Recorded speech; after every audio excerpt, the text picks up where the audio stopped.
അവസാനം മുഖ്യമന്ത്രിയുടെ തോഴന്മാരെ ഗവർണർ പുറത്താക്കി. പിന്നെ എന്താ ഗവർണർ ചെയ്തത്? പിണറായിയെ കോടതി കയറ്റി. ഇത് വേറൊന്നും വേണ്ടില്ല, ഈ VC നിയമന വിവാദവുമായിട്ട് ബന്ധപ്പെട്ട് വരുന്ന കാര്യങ്ങളാണ്. VC നിയമന വിവാദം പുതിയ തലത്തിലേക്ക് എത്തപ്പെടുന്നു. മുഖ്യമന്ത്രി നൽകിയ പേരുകളൊക്കെ തള്ളിക്കളയുന്നു. സാങ്കേതിക സർവകലാശാല VC ആയിട്ട് സിസ തോമസിനെയും ഡിജിറ്റൽ സർവകലാശാല VC ആയിട്ട് പ്രിയാചന്ദ്രനെയും നിയമിക്കണമെന്ന് ഗവർണർ പറയുന്നു.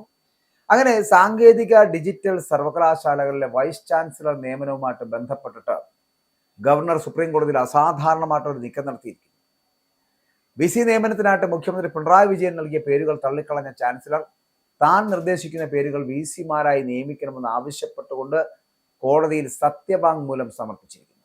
സാങ്കേതിക സർവകലാശാല VC ആയിട്ട് സിസ തോമസിനെയും ഡോക്ടർ പ്രിയാചന്ദ്രനെ ഡിജിറ്റൽ സർവകലാശാല VC ആയിട്ട് നിയമിക്കണമെന്നാണ് സത്യവാങ്മൂലത്തിൽ പറയുന്നത്. കോടതി നേരത്തെ റദ്ദാക്കിയ പേരാണ് മുഖ്യമന്ത്രി നൽകിയത് എന്നും മുഖ്യമന്ത്രി മെറിറ്റ് അട്ടിമറിച്ചുവെന്നും ചാൻസലർ സത്യവാങ്മൂലത്തിൽ ചൂണ്ടിക്കാട്ടി.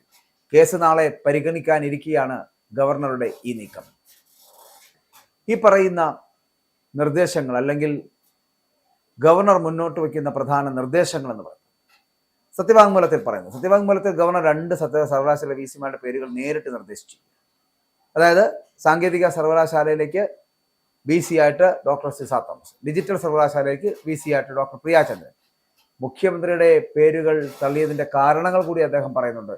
VC നിയമനത്തിനായിട്ട് മുഖ്യമന്ത്രി നൽകിയ doctor MS Rajashree, doctor Saji Gopinath എന്നിവരുടെ പേരുകൾ മെറിറ്റ് അട്ടിമറിക്കുന്നതാണ് എന്ന് ഗവർണർ സത്യവാങ്മൂലത്തിൽ ചൂണ്ടിക്കാട്ടി.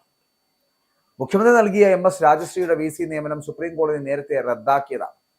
റദ്ദാക്കിയ പേര് വീണ്ടും നൽകിയതിലൂടെ മുഖ്യമന്ത്രി മെറിറ്റ് അട്ടിമറിക്കുകയാണ് ചെയ്തിരിക്കുന്നത്. അപ്പോൾ ഡിജിറ്റൽ സർവകലാശാലയുമായി ബന്ധപ്പെട്ട ആരോപണങ്ങൾ സജി ഗോപിനാഥിനെതിരെ നിലനിൽക്കുന്നതാണ് എന്ന് കൂടി ചൂണ്ടിക്കാട്ടുന്നു.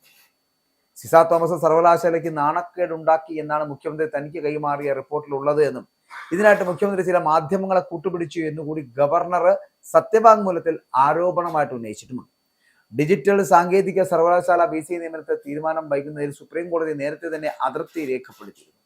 എത്രയും വേഗം VC നിയമനത്തിൽ തീരുമാനമെടുക്കണമെന്ന് കോടതി നിർദ്ദേശം നൽകുകയും ചെയ്തിരുന്നു. അപ്പോൾ ആ നിർദ്ദേശം നൽകിയ അടിസ്ഥാനത്തിലാണ് മുഖ്യമന്ത്രി നൽകുന്ന പട്ടികയിൽ നിന്നാകണം VC നിയമനം എന്ന് അനുശാസിക്കുന്ന സുപ്രീം കോടതി ഉത്തരവിന് പിന്നാലെ എതിർപ്പുണ്ടെങ്കിൽ ചാൻസലർ ആ വിവരം കോടതിയെ അറിയിക്കണമെന്ന് നിർദ്ദേശമുണ്ടായിരുന്നു. ഈ നിർദ്ദേശത്തിന്റെ പശ്ചാത്തലത്തിലാണ് ഗവർണർ സത്യവാങ്മൂലം ഇപ്പോൾ സമർപ്പിച്ചിരിക്കുന്നതും.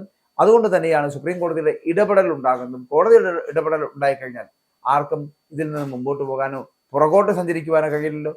അതുകൊണ്ട് തന്നെയാണ് മുഖ്യമന്ത്രി മുന്നോട്ട് വെച്ച മുഖ്യമന്ത്രിയുടെ തോഴന്മാരെ എല്ലാം ഗവർണർ പുറത്താക്കുന്ന ഒരു സാഹചര്യം ഉണ്ടായത്.